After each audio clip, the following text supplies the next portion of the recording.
Hey, warriors. The second they sense fear, they think they've already won. The moment they catch hesitation in your eyes, they step closer. Their voice gets louder. Their posture gets bigger. They lean in, stare longer, invade your space, and try to make your mind fold before your words ever form. Intimidation is rarely about truth. It's about pressure. It's theater. It's a performance designed to make you react before you think. Picture this scene. Someone is pushing hard. Their tone is sharp. Their presence feels heavy. Most people rush to defend themselves. They talk too fast. They explain too much. They try to prove their worth in the heat of the moment. And that's exactly where they lose control. Because intimidation feeds on reaction. It survives on emotional movement. The more you flinch, the stronger it grows. The more you rush, the more power you hand over. But what if you could stand still instead? What if, in the exact moment they expect you to shrink, you become steady? No raised voice, no nervous smile, no defensive rambling, just calm eyes and grounded silence. Suddenly the script breaks, their rhythm collapses, their pressure has nowhere to land, and the balance of power quietly flips without you ever throwing a punch or raising your volume. Intimidation isn't strength. Real strength doesn't need to crowd your space or crush your voice. Intimidation is usually a strategy used when someone wants control fast. It's a shortcut move, a psychological shove meant to rush your decision-making and weaken your posture. Most people fall into this trap without even realizing they're inside it. They think they're defending themselves, but they're actually stepping into the other person's frame. Today, you're going to learn how to step out of that frame completely. I'm going to walk you through 7 Machiavellian psychological tactics that shift the ground under anyone who tries to overpower you. These are not about yelling louder or acting tougher. They're about control, timing, and mental positioning, silent dominance, composed pressure, strategic calm. When you use these correctly, the person trying to intimidate you starts to feel uncertain instead. This is not about becoming cold or cruel. It's about becoming unshakable. There is a difference. You don't need to attack. You don't need to threaten. You don't need to prove anything. You just need to stop playing their game and make them stand in yours. By the end of this, anyone who tries to push you around will feel like they've run into a wall they cannot move. Before we begin, I want you to drop this affirmation in the comments. Calm beats pressure. Number 1, freeze the stage. Every intimidation attempt is a performance. There is always a hidden stage, an invisible spotlight, and an expected reaction from you. The aggressor is not just speaking to communicate. They are acting to provoke movement. They want a visible shift, a defensive reply, a nervous laugh, a quick denial, a rushed counterattack. That response is their reward. It tells them the pressure is working. The moment you understand that intimidation is theater, you stop being the audience and start becoming the empty room. When pressure comes at you, your first instinct is usually speed. Faster speech, faster thinking, faster emotion. Your body wants to close the tension gap as quickly as possible. That instinct is natural, and it is exactly what gives the other side leverage. Freezing the stage means you deliberately break that tempo. You do not rush to answer. You do not hurry to defend your position. You let the moment hang in the air longer than feels comfortable. Silence becomes your first move, not your last. Hold your posture steady. Keep your shoulders level. Let your breathing slow down instead of speed up. Keep your eyes focused but not hostile. You are not challenging. You are unmoved. This stillness sends a signal that is stronger than any clever sentence. It says, Your pressure did not land. Most people have never been trained to handle calm resistance. They are prepared for argument, not composure. When their emotional push meets a motionless wall, their certainty starts to wobble. There is a powerful psychological effect that happens here. When someone tries to dominate through forceful presence and receives no immediate feedback, self-awareness turns inward. They begin monitoring themselves. Their mind shifts from attacking to checking. Am I going too far? Do I look foolish? Why aren't they reacting? That internal questioning drains their momentum. Energy that was aimed at you now loops back into them. Your face matters here more than your words. Avoid dramatic expressions. No smirking, no eye-rolling, no exaggerated seriousness. Neutral is stronger than theatrical confidence. Think of a judge listening in a courtroom, attentive, unreadable, grounded. Let them speak into that neutrality. The longer they continue without emotional payoff, the more exposed they feel. Performers without applause become uncomfortable very quickly. Another key element is micro-movement control. Do not fidget with your hands. Do not adjust your clothes repeatedly. Do not shift your feet back and forth. Small, restless gestures signal internal disturbance. Stillness communicates inner authority. Even if you feel tension inside, reduce visible motion outside. Power is often judged by surface control, not inner sensation. Many people worry that pausing will make them look weak or unprepared. The opposite is true. Leaders pause. Negotiators pause. High-status communicators pause. Quick replies are common. Measured responses are rare, and rarity creates perceived strength. When you finally speak after a deliberate gap, your words land heavier because the space before them built weight. Remember this line and make it part of your mental reflex. If you don't react, their performance dies. You are not ignoring reality.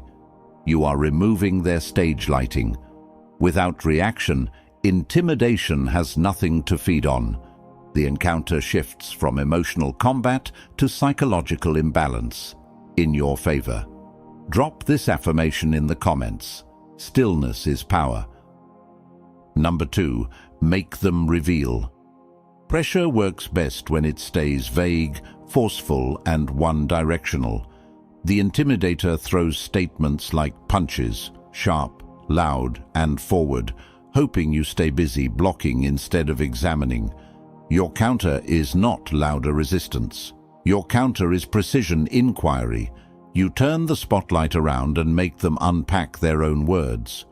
When someone is forced to clarify, justify, and specify, their emotional advantage begins to leak away. Most dominance attempts rely on broad claims and loaded phrases. You always mess this up. Everyone knows you can't handle this.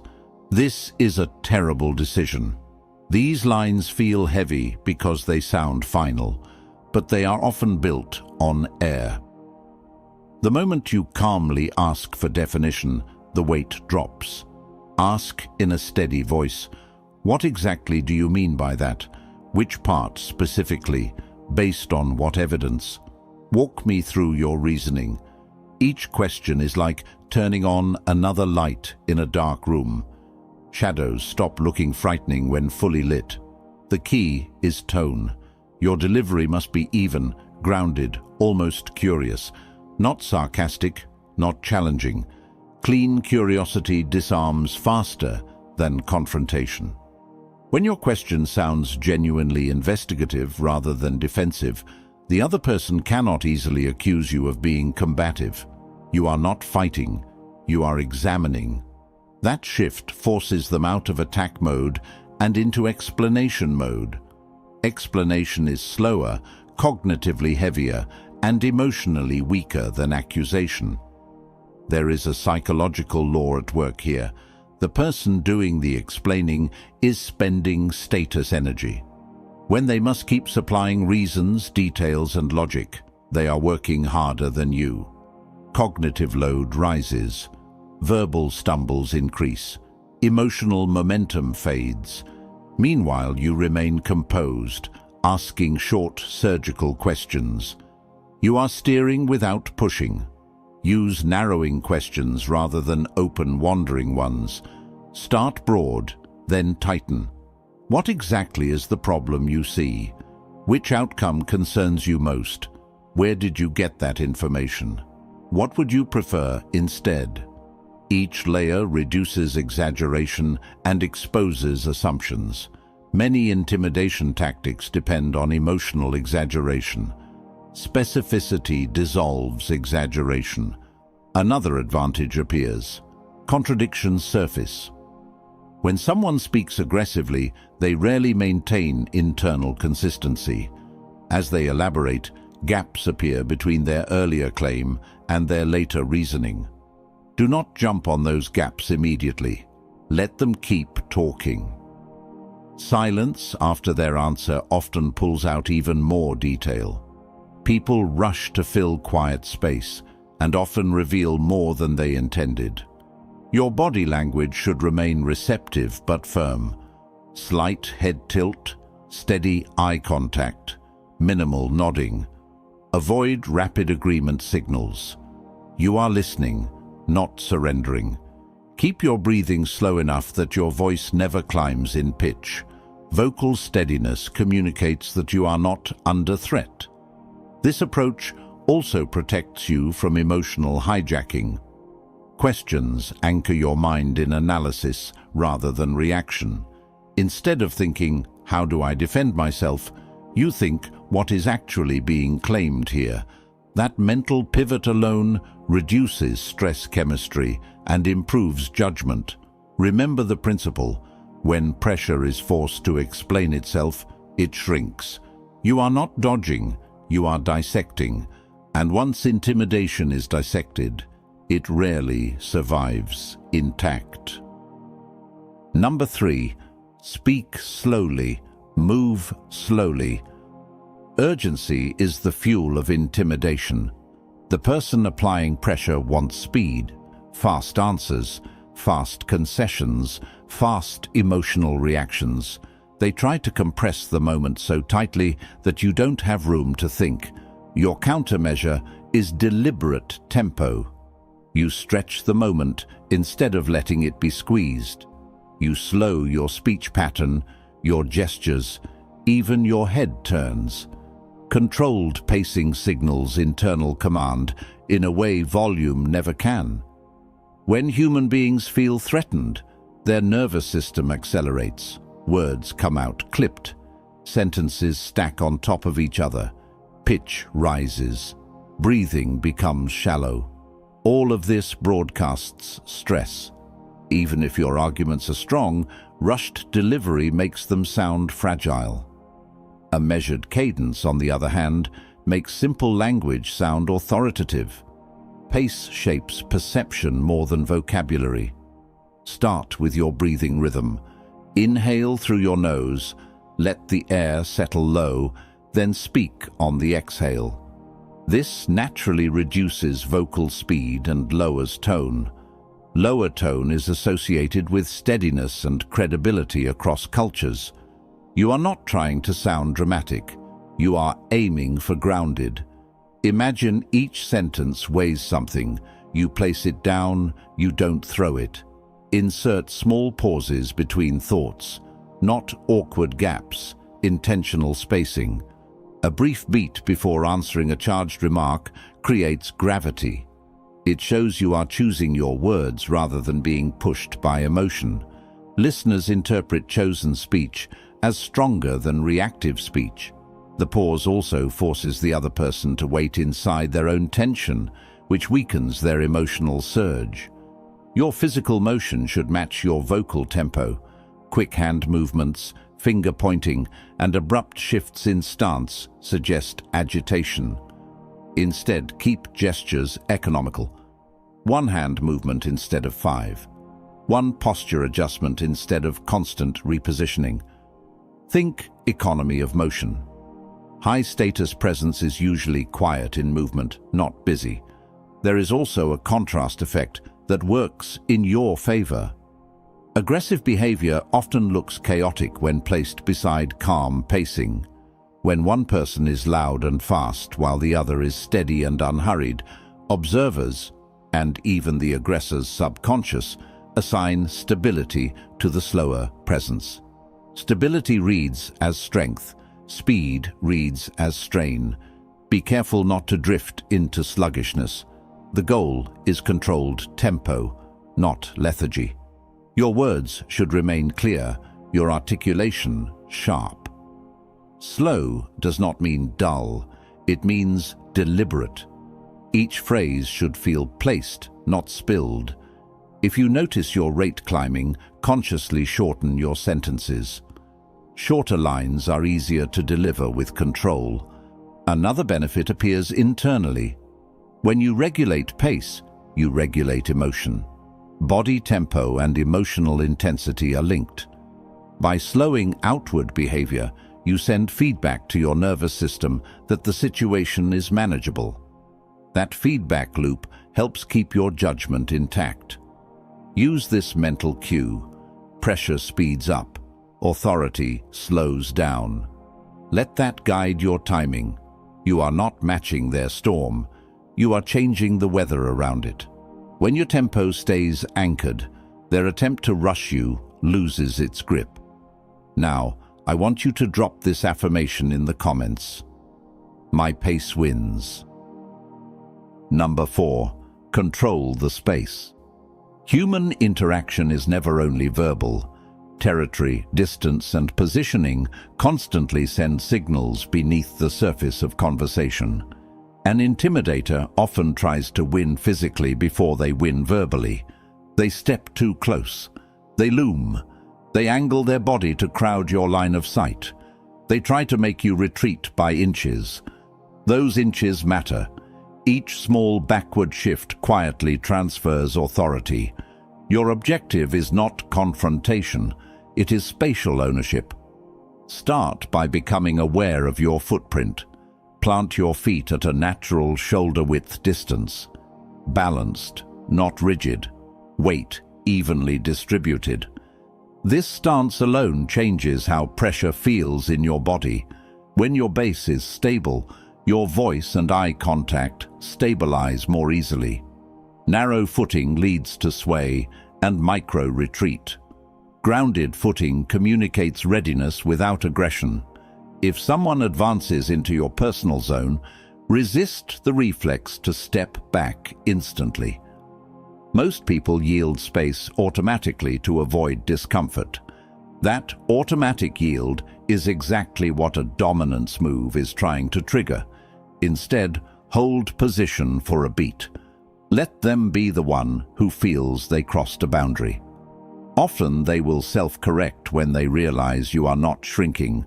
Your torso orientation also matters. Keep your chest open and square rather than turned away. Angling away signals withdrawal. Squared alignment signals presence. This does not mean staring them down like a challenger. It means remaining fully there instead of partially exiting with your body. Use micro-adjustments instead of retreats. A slight forward lean from the hips, very small, can neutralize someone else's forward pressure without looking aggressive. It says you are engaged, not cornered. Engagement reads as confidence. Withdrawal reads as vulnerability. The difference can be only a few centimeters. Objects in the environment can be used intelligently. A table edge, a chair back. These create natural boundaries. Positioning yourself with a subtle barrier between you and the other person can reduce their ability to crowd you while keeping the interaction civil. This is not hiding. It is structuring the interaction field. Head height is another silent indicator. Keep your chin level. When people feel pressured, they often tuck their chin down or lift it defensively. Both broadcast tension. Level head position projects neutrality and self-command. Pair this with relaxed shoulders, not raised, not slumped, and you project grounded authority without theatrics. Eye line should be steady, but not locked in a hostile stare. Think anchor, not laser. You are present and attentive, not predatory. Short, natural breaks in eye contact are fine, but avoid darting glances. Rapid eye movement suggests search for escape. Smooth eye behavior suggests internal certainty. There is a psychological boundary effect at play. When you maintain your spatial ground, the other person subconsciously registers that escalation will require effort. Effort reduces impulsive dominance behavior. You are increasing the cost of intimidation without saying a word. Those who hold their ground hold the frame. Space is not just physical. It is psychological territory expressed through posture and placement. When you keep your ground calmly, tension reorganizes around you instead of over you. Number 5. Strategic indifference. Many pressure tactics depend on emotional hooks. The intimidator throws out remarks designed to trigger pride, anger, embarrassment, or the need to prove yourself. They are fishing for a reaction that gives them leverage. Strategic indifference cuts the line. You do not bite, not because you are numb, but because you are selective about what earns your emotional energy. This is not passive behavior. It is controlled non-investment. You are fully aware of what is being said, yet you choose not to grant it emotional weight. Most people confuse strength with visible pushback. True psychological strength is often quiet non-attachment. When a provoking comment lands and finds no emotional handle, it drops. The first step is internal labeling. Instead of absorbing the remark personally, categorize it mentally. That is a pressure move. That is bait. That is posturing. Labeling creates distance between stimulus and feeling. Distance gives you choice. Choice gives you control. Without that gap, emotion drives behavior automatically. Your facial response should remain lightly neutral, not frozen, not expressive. A relaxed mouth, steady gaze, and composed brow communicate that nothing destabilizing just occurred. Avoid forced smiles or exaggerated seriousness. Overmanagement looks artificial. Think natural calm, not performance calm. Verbal replies, if needed, should be minimal and low temperature. Short acknowledgements work well. I hear you. Noted. That's your view. These phrases neither agree nor fight. They absorb without amplifying. The goal is to keep the interaction from gaining emotional heat. Heat is the resource intimidation needs. One powerful element of this tactic is expectation violation. The aggressor expects resistance, apology, or visible discomfort. When none appears, their prediction model breaks. Humans rely heavily on predicted reactions during social dominance attempts. When prediction fails, confidence drops.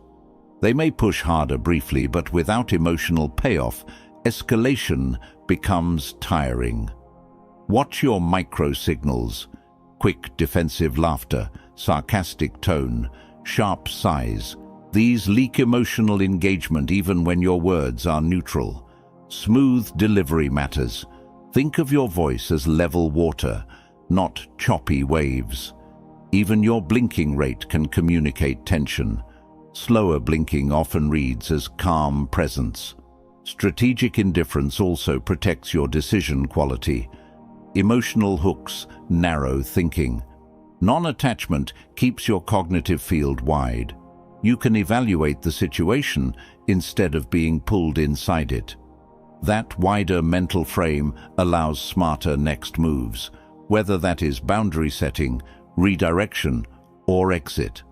There is an important boundary here. Indifference to provocation does not mean tolerance of abuse. You are disengaging from emotional manipulation, not accepting mistreatment. If a clear line is crossed, you can state a boundary plainly and briefly, without emotional charge. Calm boundary statements are far more effective than heated rebuttals. Think of attention as currency. Every visible emotional reaction is a payment. Spend only where return is worthy. When you stop paying, manipulators lose funding for their tactics. Their pressure runs out of fuel. What you refuse to emotionally sponsor cannot psychologically control you. Detachment, when chosen consciously, is not weakness, it is leverage. Number 6. Agree without losing. Most intimidation scenarios are built on a forced choice illusion: fight back or fold, argue or submit, push or be pushed. That binary is a trap. There is a third path: calibrated agreement. You acknowledge a fragment of what was said without surrendering your position, your boundary, or your authority. This move dissolves friction while preserving your footing. When someone expects resistance, even a small nod of acknowledgement disrupts their attack pattern. Their emotional engine is tuned for collision. Remove the collision and their momentum misfires. But the agreement must be crafted carefully. You are not conceding the conclusion. You are recognizing a slice of perspective, a data point, or a feeling. Precision matters. Use partial validity language. That's one way to look at it. I can see why you'd think that. There's a point there. That sounds important to you. These phrases validate perception, not dominance. You are recognizing their viewpoint exists, not that it rules. This distinction keeps your autonomy intact. Delivery again is crucial. Your tone should be even, grounded, and unhurried. No defensive edge, no submissive softness. Think steady acknowledgement. Pair the phrase with composed body alignment and stable eye contact. The message becomes, "I am not threatened by your claim, so I can afford to recognize it." This tactic works because it removes the emotional reward of forcing you into opposition. Many dominance plays are fueled by the thrill of overcoming resistance. When you do not supply that resistance, the interaction loses drama. Without drama, the aggressor must switch from force to discussion, a terrain where intimidation is weaker. After acknowledgement, add a calm anchor statement if needed, a short line that recenters your position without confrontation. "That's one angle. Here's mine. I hear that. My decision stands. I understand. I'm choosing this direction." Notice the structure. Recognition first, position second.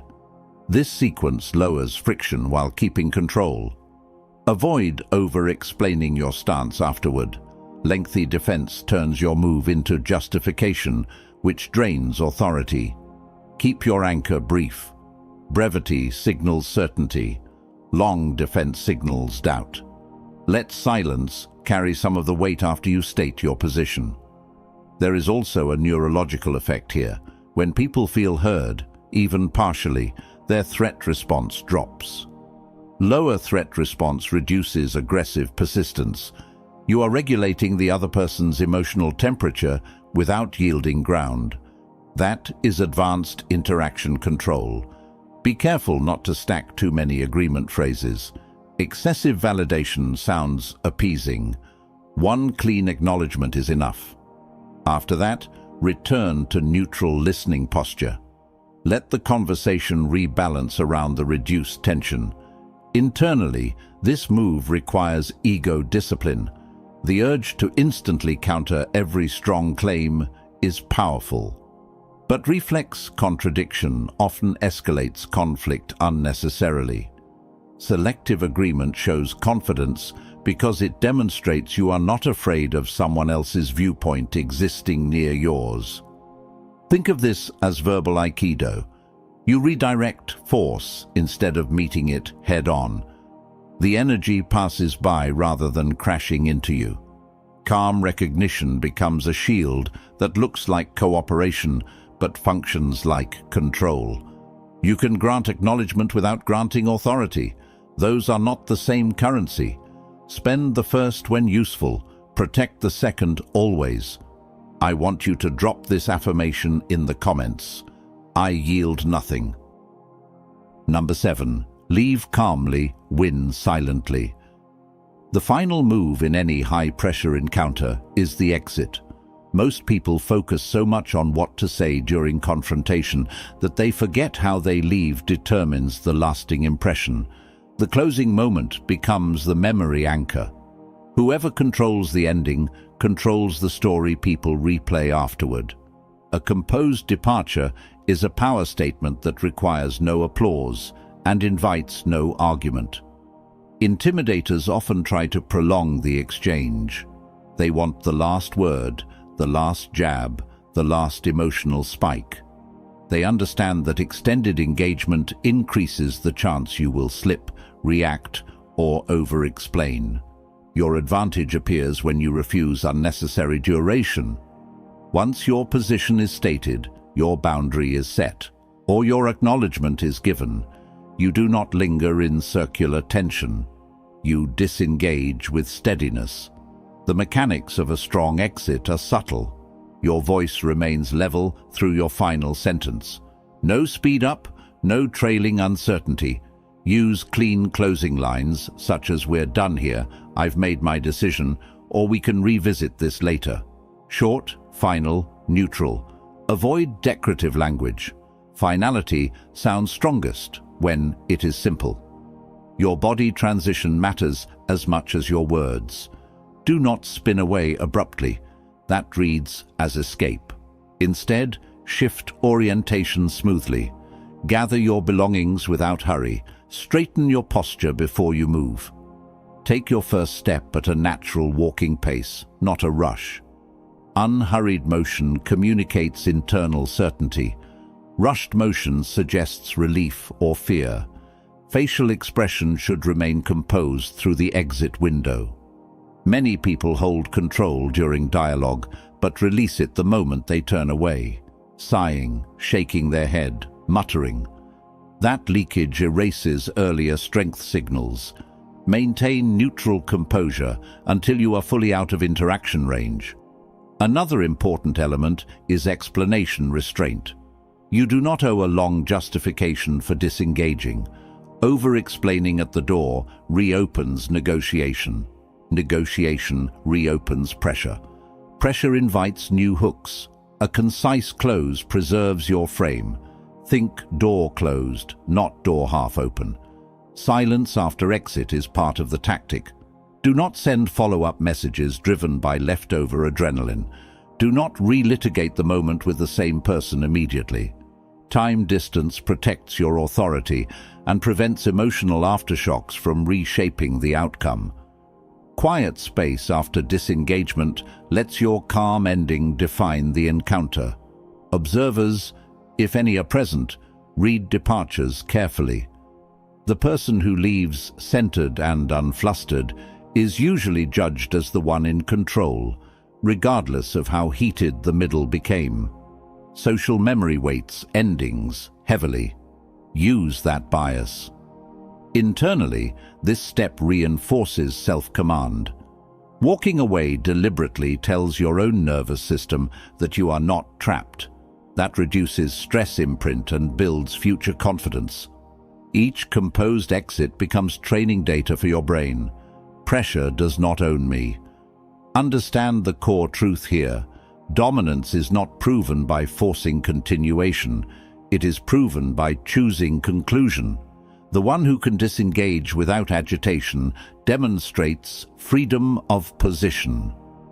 Freedom of position is real leverage. The calm departure writes the final verdict. No noise required, no victory speech needed. Quiet control is enough. Intimidation only survives when it gets inside your nervous system, when it speeds your pulse, scrambles your thoughts, and pulls you into reaction. But now you understand the hidden mechanics behind it. You've seen how pressure is staged, how emotional hooks are set, how dominance attempts rely on speed, noise, and proximity. And more importantly, you now have a counter-framework built on stillness, precision, pacing, positioning, detachment, calibrated agreement, and controlled exits. You don't need a louder voice. You don't need sharper insults. You don't need to become aggressive to be respected. The most unsettling presence in any tense moment is the person who does not get pulled. The one who listens without shrinking, questions without trembling, moves without rushing. A mind that stays centered becomes a mirror that exposes the other person's instability. When someone tries to overpower you next time, remember, you're not there to win a shouting match. You are there to hold your frame. Let them burn energy. Let them perform. Let them reach for reactions that never arrive. The louder they push, the clearer their desperation becomes. Calm turns pressure inside out. Power is not force. Power is emotional self-command under stress. It's the steady gaze that doesn't flinch, the measured reply that doesn't chase approval, the boundary that doesn't need decoration. When you master that, intimidation has nowhere to land. If this video sharpened your awareness and gave you practical control tools, take a second right now to support the channel. Like the video so more people learn how to stand unshaken under pressure. Share it with someone who needs stronger psychological footing, and subscribe for more deep, tactical breakdowns on influence, strategy, and mental dominance. Quiet strength is a skill, and we build it here. Reminder: you don't defeat intimidation by overpowering it. You defeat it by becoming untouchable.